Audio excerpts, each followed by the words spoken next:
7 কলেজের জন্য প্রস্তাবিত ঢাকা সেন্ট্রাল ইউনিভার্সিটির অধ্যাদেশ দ্রুত জারির দাবিতে দ্বিতীয় দিনের মতো রাজধানীতে অবরোধ কর্মসূচি পালন করছেন 7 কলেজের শিক্ষার্থীরা। আমাদের আজকের উদ্দেশ্য, আজকে যেহেতু ক্যাবিনেটে একটা সভা আছে, আমরা চাই সেখানে আমাদের অধ্যাদেশটা চূড়ান্ত করা হোক। আমাদের চাওয়া হচ্ছে রাষ্ট্র আমাদের যৌক্তিক চাওয়া যেটা এটা আমাদেরকে বুঝিয়ে দেয়। অধ্যাদেশ যদি হয় তাহলে এই যে সায়েন্স ল্যাব আবারও 2 দিন পর পর হয়, এটা 80 ভাগ কমে যাবে। বেলা প্রায় 1টার দিকে শিক্ষার্থীরা রাজধানীর সায়েন্স ল্যাব মোড় অবরোধ করলে আশেপাশের সড়কে বন্ধ হয়ে যায় যান চলাচল।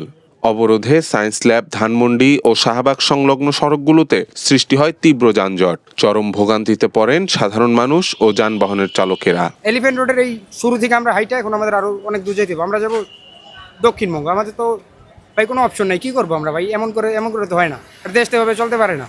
পরিস্থিতি সামাল দিতে উপস্থিত ট্রাফিক পুলিশ শাহবাগ থেকে সায়েন্স ল্যাবগামী যানবাহনগুলোকে বিকল্প সড়কে ঘুরিয়ে দেয়। রাস্তাঘাটের অবস্থা যে ভাই, গাড়িগুলি চালান যায় না ভাই, জাম লাগিয়েই থাকে আর সবকিছু বন্ধ করে দিছে ভাই।